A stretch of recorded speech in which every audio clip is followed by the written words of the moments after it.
Hello everyone, my name is Destiny Smith. Thank you everyone for coming out and joining me today. I see there's a variety of different ages in this group. Okay, so the questions at the end should be very interesting. Okay, so today we are talking about weapon safety. So, by a show of hands, how many of you have shot in a firearm before? Have shot a firearm before? I have. Okay, by a show of hands, how many of you own your own personal firearm? Okay, now, how many of you have taken a those who own a firearm, how many of you have taken a safety course? Okay, so of course today we'll be talking about firearm safety, weapon safety. Too easy. Okay, so did you know that there is 2 million children right now who are currently in homes with firearms that are not stored properly or responsibly? 2 million is a huge number. Because if we think about it, that's 2 million children that can accidentally discharge a weapon. And today, in 2017 alone, there is 269 accidental deaths or injuries of firearms by children. Okay, that's something to think about, right? When we're talking about owning a firearm. So if you currently own a firearm or are thinking about owning a firearm, you have to think of safety, okay? Always have to think of safety, not just for the safety of you, but for the safety of everyone and our families, right? Okay, so you must understand the responsibility that comes with owning a firearm, okay? Because it is your responsibility if somebody accidentally discharges your firearm. It is your responsibility that you know the safety of everybody in the household when you own a firearm, okay? And that the weapon is not accessible to any children or even other adults. Okay, we have to make sure that we are storing our weapons in a lockbox, that we are separating our ammo and putting them in a different lockbox, right? Because we want to make sure that it's a very safe environment for that household, okay? All right, so here are some simple yet crucial rules on owning a firearm.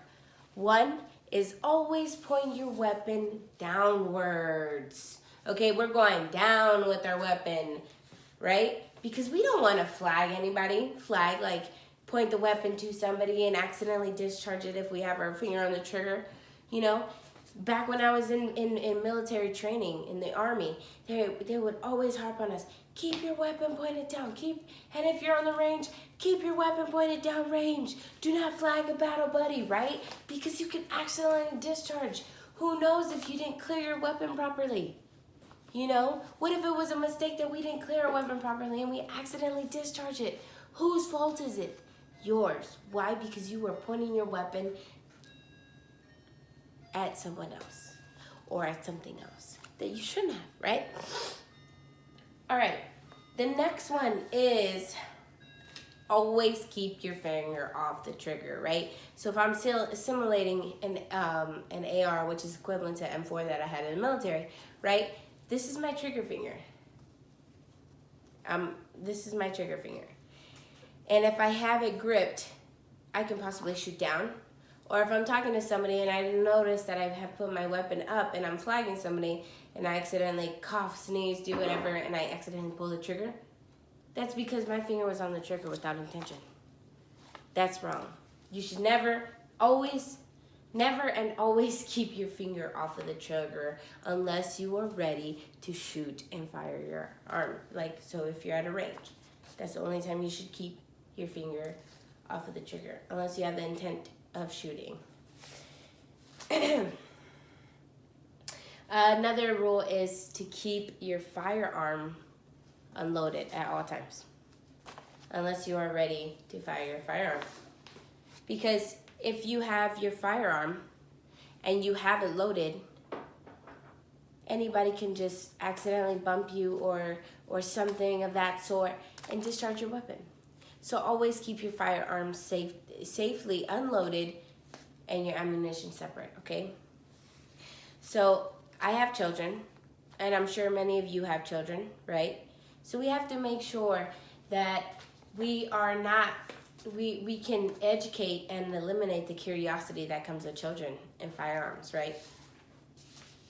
So if there's this one program I was researching, and it's called Eddie Eagle, right?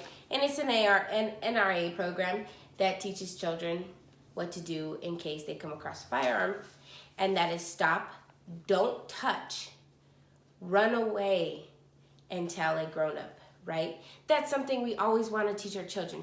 Whether it's stranger danger, where we stop, we run away, we go tell an adult that somebody is trying to pick us up in a van. Weapons are not exactly the same danger, however, they are still a danger, okay? They are still a danger that we have to be aware of, that we have to teach our children to be aware of, so they are not touching a weapon, okay? So, when we're thinking about weapon safety, you can always talk to your local police department and ask for other safety tips. And do not feel discouraged just because you want more information. Do not feel discouraged. They will not judge you. Instead, I feel as if they would praise you for wanting to learn more about weapon safety so that you do not put your life and the lives of your children in danger, okay? So I know for me growing up, right, my mom was a single mother. She didn't have weapons in the house. What would we have used for weapons? I never learned how to shoot a firearm until I went to basic training, right? But when I did, the drill sergeants drilled in my head, literally drilled in my head, weapon safety, weapon safety, weapon safety, right? So now I know that when if I ever plan to own a firearm in my household, I will preach weapon safety, weapon safety, weapon safety. Why? Because it is a very, very, absolutely important thing to know, okay? So when we're touching about accidental deaths, right, we're talking about children. So I have a 2-year-old, right? I have a niece who's 5, and I have a cousin who's 17. They are all at risk if I do not store my weapon properly. Okay? Everybody's at risk. It doesn't matter the age. Curiosity doesn't come with age. When you're curious about something, you want to know what the heck it does. If it's shiny, you want to touch it if you're a baby. If it looks cool and you think you played with the little fake gun, you want to see if it really shoots, you know? So curiosity does not have an age. Accidental discharges do not have an age. So please remember that. Just because it's a 2-year-old or 1-year-old does not mean that they cannot accidentally discharge a weapon, okay? So always be vigilant. Always take safety courses. It does not matter if you have taken that safety course 1,000,000 times. It does not matter. So please continue to take your firearm safety course if you are owning a firearm. Please take these courses, okay? So in conclusion, when owning firearms, know your responsibility. Know exactly how the firearm works. Know that you must securely store this firearm. You must know the rules of this firearm. You must know that a curious 2-year-old can get to the firearm. You must know that if it's not stored properly, they will. You must know that hey, there's so much that you must know as a firearms owner and something that can prevent accidental discharges, okay? So, like Dr. Martin Luther King Jr. once said, our lives begin to end the day we become silent about things that matter. And today, I will not be silent. Tomorrow, I will not be silent. Next week, next year, next decade from now, I will not be silent about weapon safety. And I hope you aren't either. Those of you who have firearms or who are planning to buy firearms, I hope you never stay silent.